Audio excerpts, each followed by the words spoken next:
Bonjour à tous, on est ravis de vous retrouver sur Talk It. Aujourd'hui, on change de dimension. On ne regarde plus derrière nous, on regarde devant. Salut tout le monde, exactement Emma. Après avoir décortiqué hier, on s'attaque à un morceau encore plus gros. Demain. C'est un sujet fascinant, parce que parler du futur, c'est parler de nos rêves, de notre organisation, mais aussi de nos excuses. Ah, le fameux demain j'arrête ou demain je m'y mets. On va voir que pour sonner natif quand on parle de l'avenir, la grammaire des livres est souvent à côté de la plaque. On est toujours installé à notre terrasse de café préférée. Nicolas, on reprend notre petit jeu? Je te fais ma version robot de ma journée de demain. Je suis prêt. Sortez vos carnets, on va noter tout ce qui ne va pas dans le futur d'Emma le robot. Vas-y. Demain, je me lèverai à 7 heures. Je prendrai mon petit déjeuner. Ensuite, j'irai au travail. Je mangerai avec mes collègues à midi. Stop, c'est la catastrophe. Grammaticalement, c'est du futur simple. C'est beau, c'est pur, mais personne ne parle comme ça au café. Pourquoi? On m'a appris que pour parler de demain, il faut utiliser le futur simple. Je mangerai, je dormirai, j'irai. Le futur simple, c'est pour la météo à la télé ou pour les promesses électorales des politiciens. C'est très lointain, très solennel. D'accord, donc si je dis « demain je mangerai une pomme », j'ai l'air de faire une annonce officielle à la nation? Exactement. Pour la vie quotidienne, le futur qui domine à 95%, c'est le futur proche. Je vais plus verbe. C'est vrai, on ne dit pas « je mangerai », on dit « je vais manger ». C'est plus chaud, plus immédiat, plus concret. Et surtout, quand on est entre amis, on utilise même le présent pour parler de demain. C'est le secret ultime de la fluidité. C'est vrai? Si je te demande ce que tu fais demain, tu ne vas pas me répondre au futur. Non, je vais dire demain je vois ma mère ou demain j'ai une réunion. Le futur est déjà contenu dans le mot demain, donc pas besoin de s'embêter avec des conjugaisons complexes. C'est une super astuce pour nos auditeurs. Simplifier, utiliser je vais ou le présent. Mais attends, il n'y a pas que la conjugaison qui fait robot dans mon texte. Ah non, loin de là. Reprenons ta phrase. Demain j'irai au travail. Un natif ne dirait jamais ça de façon aussi plate. Qu'est-ce qu'on rajoute alors pour que ce soit moins froid? On va utiliser notre premier mot magique pour le futur. Normalement, c'est le mot de la prudence française. Oh, j'adore celui-là. Normalement, c'est ce qu'on dit quand on a un plan, mais qu'on sait très bien qu'en France, il peut y avoir une grève, un imprévu ou juste une flemme soudaine. C'est ça. Au lieu de dire demain je travaille, on dit normalement demain je bosse. Ça laisse une petite porte ouverte à l'imprévu. C'est très culturel. Et ça change tout. Normalement, je vais au sport sonne beaucoup plus vrai que j'irai au sport. On continue ton récit? Tu as dit je mangerai avec mes collègues à midi. Comment on rend ça plus terrasse de café? On pourrait utiliser le mot prévu. Genre, demain midi, c'est prévu que j'ai déjeune avec l'équipe. Très bien, ça montre une intention. Mais si tu veux vraiment sonner naturel, tu vas utiliser notre deuxième mot magique du futur. Apparemment. Apparemment, c'est quand on rapporte une information dont on n'est pas sûr à 100%. Pour le futur, c'est génial. Exemple, apparemment, il va faire beau demain. Ou alors, apparemment, le chef va annuler la réunion de demain. J'aime beaucoup l'idée. Ça rajoute du mystère et de la conversation. Normalement pour ce que je décide, apparemment pour ce que j'entends dire. Et qu'est-ce que tu fais de ton après-midi de robot demain? Demain après-midi, je terminerai mes dossiers, ensuite je rentrerai chez moi pour me reposer. Encore ce ensuite, on l'a dit dans l'épisode précédent, c'est fini ensuite. Pardon, c'est un vieux réflexe. On remplace par quoi pour le futur? Pour le futur, on adore utiliser après ou alors on lance notre troisième mot magique, du coup. Toujours lui. Il est partout celui-là. Demain je finis tôt, du coup je vais pouvoir me poser un peu. Exactement. Mais là, on parle de routine. Passons aux choses sérieuses, les projets, les envies, les rêves. Ah là, on entre dans le domaine du « j'aimerais bien ». C'est notre quatrième mot ou plutôt structure. J'aimerais bien, c'est beaucoup moins agressif que je veux. C'est poli, c'est doux et ça projette une image positive. J'aimerais bien partir en vacances, j'aimerais bien tester ce nouveau resto. C'est la base de la discussion de café. On va même plus loin. Si on veut vraiment parler de demain avec enthousiasme, on dit « j'ai trop hâte de ». Ah oui, ça, c'est le niveau supérieur. J'ai trop hâte de voir ce film demain. C'est 1000 fois plus puissant que « je regarderai ce film ». Bon, Emma, on a déjà pas mal de matière. Si on récapitule, pour demain, on oublie le futur simple des livres. On prend le présent ou le futur proche. On saupoudre de normalement, on ajoute un peu de apparemment, on lit avec du coup et on exprime ses envies avec j'aimerais bien ou j'ai trop hâte de. On a fait les 15 premières minutes, mais on n'a pas encore parlé du grand futur, celui qui change une vie. On garde ça pour la suite? On va parler de nos projets fous, de ce qu'on ferait si on gagnait au loto. Oh oui, on va voir comment utiliser le conditionnel sans avoir l'air d'un dictionnaire, et on verra aussi les excuses qu'on se donne tous pour ne pas faire les choses. Bon, on a vu le futur immédiat, celui de la routine. Mais parlons un peu de ce qui nous fait vibrer, les projets. Ah, le futur des vacances, des changements de vie. C'est là que le français robot devient vraiment gênant. Pourquoi? Écoute ma phrase type. Cet été, je voyagerai en Italie. Je visiterai Rome et je mangerai des pâtes. On dirait une rédaction de CM1. C'est mignon, mais ça manque de relief. On ne sent pas ton envie. Alors, comment on transforme ça pour que ça sonne vrai à la terrasse d'un café? On va utiliser notre 5e mot magique du futur. Carrément. C'est le mot de l'enthousiasme absolu. Ah oui, si je dis cet été, je vais carrément partir en Italie, on sent que je suis déterminée, que c'est un vrai projet qui me tient à cœur. Exactement. On l'utilise pour valider un projet. On va carrément se faire un week-end à la mer. Ça va nous faire du bien. Et pour les projets un peu moins sûrs, ceux qui sont encore dans la tête? Là, on utilise l'idée C2. C'est une structure géniale parce qu'elle n'engage à rien. Elle décrit juste une intention. Par exemple, l'idée c'est de changer de boulot d'ici la fin de l'année. C'est moins brutal que je démissionnerai. C'est beaucoup plus subtil. On pose le décor, on partage une vision. C'est très utilisé dans le monde pro, mais aussi avec les amis. Mais Nicolas, il y a un sujet dont on doit absolument parler quand on parle de demain. C'est la procrastination, les promesses qu'on ne tient jamais. Ah, le fameux « demain j'arrête de fumer » ou « demain je me mets sérieusement au sport ». Version robot, à partir de demain, je pratiquerai le yoga chaque matin à l'aube. Personne ne te croit quand tu dis ça comme ça. Pour que ça sonne authentique et un peu coupable, on utilise « c'est décidé ». C'est décidé. Demain, je m'y mets. Ça rajoute une touche de volonté, même si on sait tous les deux que ça ne durera peut-être que 2 jours. Et on utilise souvent un petit mot de liaison pour renforcer l'excuse. D'ailleurs. Ah, d'ailleurs, c'est le mot pour rajouter une info qui nous vient à l'esprit, souvent pour justifier quelque chose. C'est décidé, demain je vais courir. D'ailleurs, j'ai déjà acheté mes nouvelles baskets. Tu vois, ça rend l'histoire cohérente. C'est vrai, ça lie ton intention à une action concrète. Mais attends, j'ai une autre structure pour les excuses. Il faudrait que... Oh, le grand classique. Il faudrait que je range mon appartement. Il faudrait que j'appelle ma grand-mère. C'est le futur du regret par anticipation. C'est exactement ça. On sait qu'on doit le faire, on dit qu'on va le faire, mais on ne donne pas de date précise. C'est le futur flou. Et les Français sont les rois du futur flou. Au lieu de dire « je t'appellerai demain », on dit souvent « on s'appelle » ou « on se tient au courant ». C'est magique. On utilise le présent pour une action future et on ne précise jamais quand. On se tient au courant, c'est la fin de conversation préférée des Parisiens.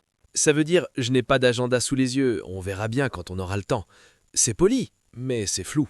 On a donc une belle palette pour nos projets, du carrément pour l'enthousiasme ou il faudrait que pour la flemme, en passant par le on se tient au courant. On avance bien. Dans le prochain bloc, on va passer au si. Qu'est-ce que tu ferais si tu gagnais au loto? Qu'est-ce qu'on ferait si on n'avait plus besoin de travailler? Le futur hypothétique. C'est là que le vocabulaire devient vraiment riche et que la conversation devient passionnante. On va voir comment utiliser le conditionnel sans souffrir et comment partager ses rêves les plus fous sans avoir l'air d'un livre de grammaire. On se prend un deuxième café et on continue? Carrément. Bon, on a bien rigolé sur nos excuses de demain, mais si on voyait plus grand? Le futur, c'est aussi l'imaginaire. Ah, le fameux « qu'est-ce que tu ferais si ?» C'est la grande spécialité des fins de soirée ou des longs déjeuners. Écoute ma version robot. Elle est magnifique. Si je gagnais au loto, j'achèterais une grande maison. Je voyagerais autour du monde. Je serais heureuse. On dirait une rédaction de CP. C'est très scolaire. J'achèterais, je voyagerais. C'est le conditionnel pur, mais c'est très plat. Pourtant, c'est la règle. Si plus imparfait égale conditionnel. On nous rabâche ça dès le niveau A2. La règle est juste, mais pour que ça sonne natif, on va rajouter notre 6e mot magique, franchement. Ah oui, franchement, si je gagnais au loto, je plaquerais tout du jour au lendemain. Là, on sent l'émotion, on sent que c'est du sérieux. Exactement. On utilise aussi beaucoup « à ta place ». C'est le futur du conseil, de l'empathie. À ta place, je ferais ça. À ta place, j'irais le voir. C'est beaucoup plus naturel que de dire « je te conseille de ». Et pour les rêves un peu fous, on a une expression géniale, c'est mon rêve de. C'est vrai, au lieu de dire « je voudrais habiter à la mer », on dit « c'est mon rêve d'habiter face à l'océan ». Ça donne une dimension émotionnelle tout de suite. Et on peut coupler ça avec notre 7e mot magique, totalement. Je me vois totalement vivre dans une petite maison en bois avec un chien et un jardin. Ça aide l'autre à visualiser ton futur avec toi. C'est ça qui est beau dans la langue parlée. On ne décrit pas seulement des faits futurs, on partage des images, des sensations. Mais attends Nicolas, il y a un mot qu'on utilise tout le temps pour les hypothèses et que les étudiants oublient souvent. Imaginons que. Ah, imaginons que. C'est le point de départ de toutes les utopies.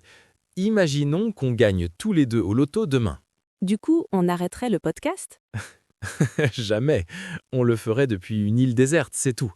Mais tu vois, le « imaginons » lance la machine à rêve. Et quand on est dans ce futur imaginaire, on utilise souvent le mot « genre » pour donner des détails précis dans le rêve. On aurait une villa immense, genre avec une piscine à débordement et un studio de podcast incroyable. C'est marrant comme ces mots de remplissage servent en fait à peindre un tableau plus précis dans la tête de l'autre. C'est exactement ça. Sans ces mots, la langue est juste un code d'information. Avec eux, c'est une connexion. Bon, on a vu le futur proche, les projets et maintenant les rêves. Mais il y a un futur qui fait peur, le futur des problèmes.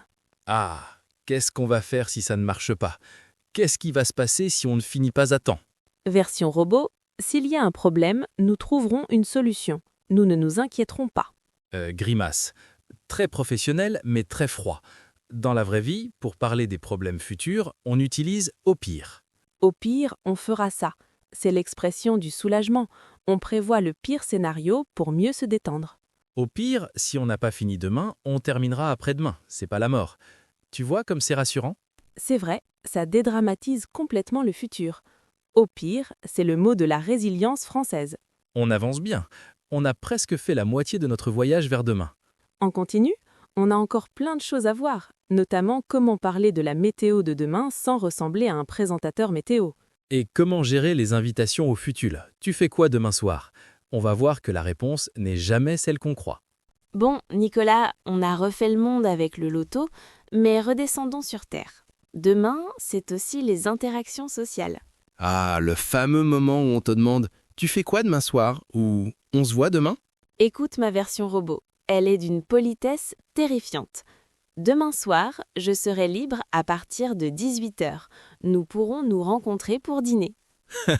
On dirait que tu prends rendez-vous chez le dentiste, Emma. C'est beaucoup trop carré. C'est pourtant ce qu'on apprend. Je serai libre, nous pourrons. C'est poli, non? C'est poli, mais c'est froid.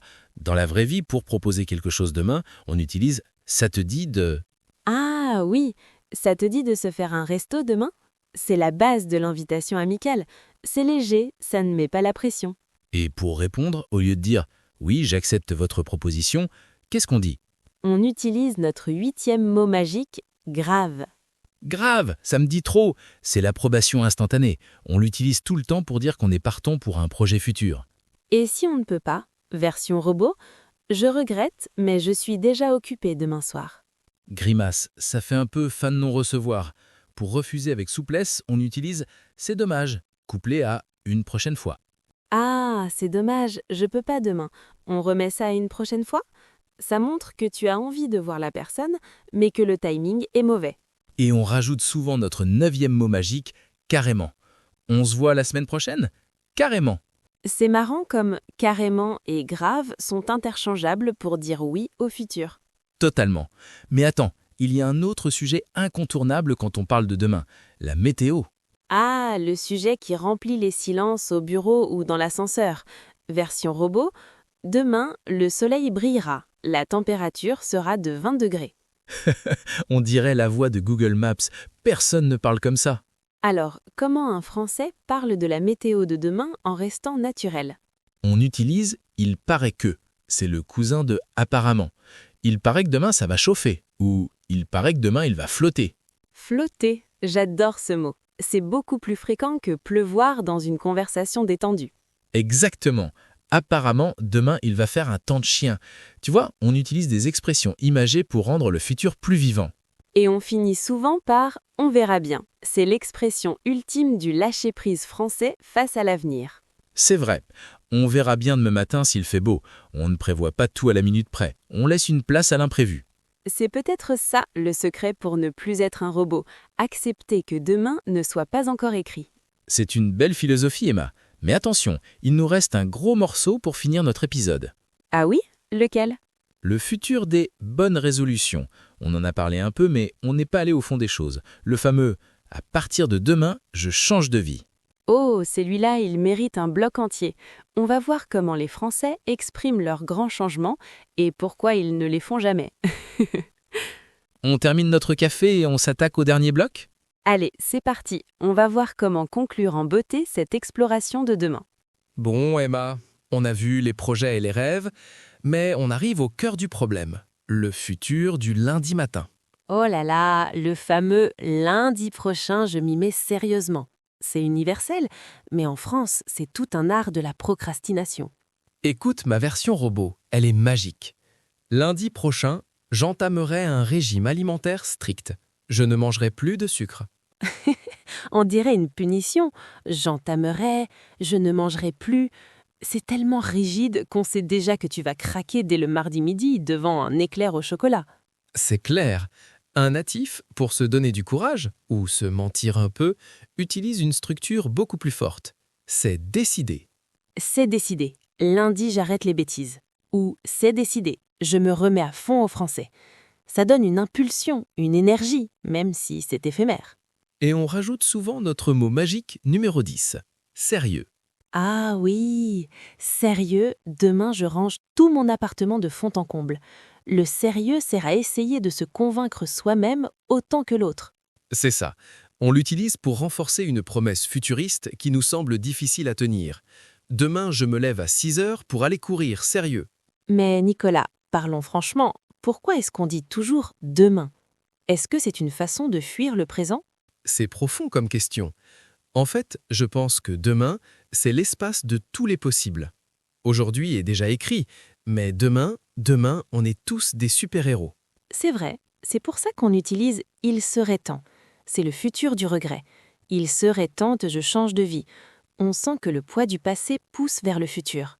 Et si on regardait encore plus loin, pas seulement lundi prochain, mais dans 20 ans, à quoi ressemblera notre demain collectif ? Ouh là, on part dans la science-fiction. Apparemment, on aura des voitures volantes, mais on aura toujours des bouchons sur le périph', non ? Grave. On aura des robots pour faire le ménage, mais franchement, je parie qu'on râlera encore parce qu'ils n'auront pas rangé les chaussettes au bon endroit. C'est ça qui est génial avec le futur. On projette nos technologies, mais on garde nos petits travers humains. L'idée, c'est de rester nous-mêmes, peu importe l'époque.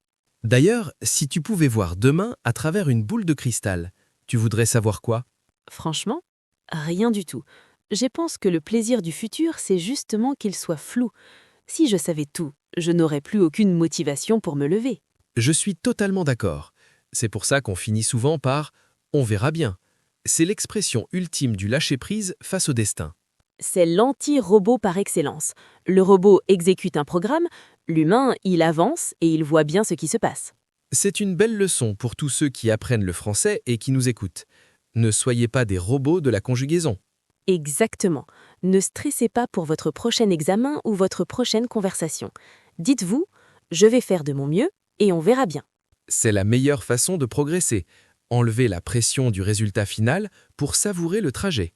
Bon, Nicolas, on a refait le monde, on a bu 3 cafés, il est temps de conclure ce grand épisode, non ? Carrément.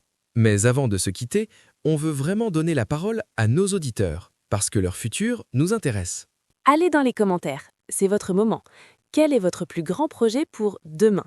Que ce soit pour demain matin ou pour dans 10 ans. Utilisez nos mots magiques. C'est décidé, j'aimerais bien, normalement. Montrez-nous que vous n'êtes plus des robots. On va passer du temps à lire vos projets. Franchement, c'est la partie qu'on préfère dans notre travail. Découvrir vos histoires et vos rêves. Merci d'avoir partagé ces 30 minutes avec nous.